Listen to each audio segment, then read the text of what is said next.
মহানবী সাল্লাল্লাহু আলাইহি সাল্লামের বংশধর এখনো নামাজ পড়ান বাংলাদেশের একটি মসজিদে। আওলাদের রাসূলগণ এখানে নামাজ পড়েন। বর্তমান হুজুর 36তম বংশধর আল্লাহ রাসূলের। এমন ভাবে বাংলাদেশে কোনো মসজিদে আওলাদের রাসূল নামাজ পড়ান কিনা সন্দেহ আছে। প্রায় 400 বছরের পুরনো এই মসজিদে গেলে দেখা মেলে নবীজির বংশধরের। এই মসজিদে পূর্বে মোট 14 জন আওলাদে রাসূল সাল্লাল্লাহু আলাইহি সাল্লামের খতিবের দায়িত্ব পালন করেছেন। বর্তমান বংশধরের নাম আওলাদে রাসূল সাইয়েদ আনোয়ার হোসেন তাহের জাবিদি আল মাদানী। প্রায় 28 বছর ধরে এখানে খেদমত করে যাচ্ছেন বলে জানান তিনি।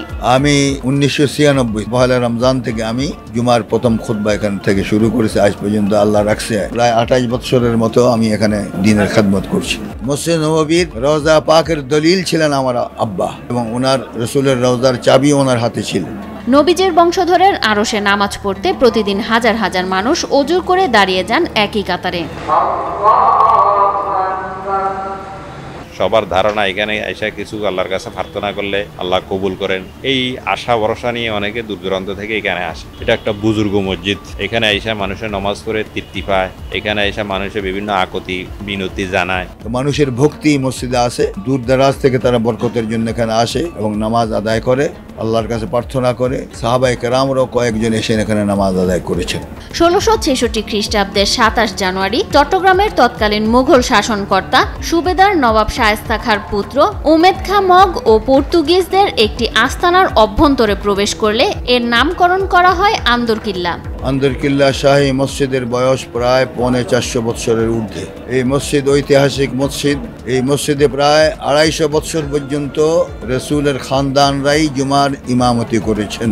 মুঘল ঐতিহ্যের স্মারক চট্টগ্রামের আন্দরকিল্লা শাহী জামে মসজিদ শুধু স্থাপত্য নিদর্শনই নয়, অনন্য শৈল্পিক দিক থেকেও মসজিদটি এ অঞ্চলের এক অনন্য পুরাকীর্তি হিসেবে সবার কাছে বেশ পরিচিত। তাই মনোবাসনা পূরণের আশায় জুম্মার নামাজে অসংখ্য মুসল্লির সমাগম ঘটে। প্রত্যেক ওয়াক্তে তো প্রায় 3-4 হাজার মুসল্লিতে নামাজ পড়ে, আর জুমার দিন অন্তত 10-15 হাজার মুসল্লি নামাজ পড়ে। আর জুমাতুল বিদায় সেখানে তো লক্ষ লক্ষ লোক নামাজ পড়ে। সমস্ত রাস্তা ফিল আপ হয়ে যায়, ছাদ ফিল আপ হয়ে যায়, সব ফিল আপ হয়ে যায়। এখন এমনই ফুরফুরে মনে থাকবে সবাই। বসুন্ধরা টয়লেট্রিজ, ফুরফুরে মন সারাক্ষণ।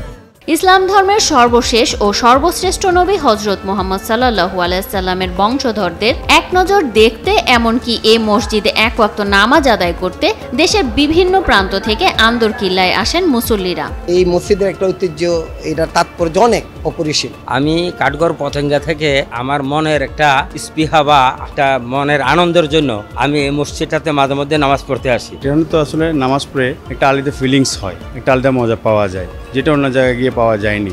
ঐতিহাসিক আন্দরকিল্লা মসজিদে দায়িত্বরত নবীজির বর্তমান বংশধরের বাড়ি মদিনাতে রয়েছে বলে জানান চট্টগ্রামের বাংলাদেশ ইসলামী ফাউন্ডেশনের বিভাগীয় পরিচালক বোরহানউদ্দিন মোহাম্মদ আবু আহসান। হজের সময় অন্যান্য বাংলাদেশি হজ যাত্রীরাও তার বাড়িতে গিয়ে আতিথেয়তা গ্রহণ করেন বলে জানান তিনি। বর্তমানে যিনি আছেন তিনিও আওলাদুর রাসূল, এবং আমরা যতটুকু জানি মদিনা শরীফ ওনার এখনো ওনাদের বাড়িঘর আছে মদিনা শরীফে। ওনার সাথে যারা হজে গিয়েছেন তারা বলেছেন মদিনা শরীফে উনি যখন হজে যান তার বাড়িঘরে উনি যান, তার পৈতৃক পূর্বপুরুষরা এখনো সেখানে আছেন।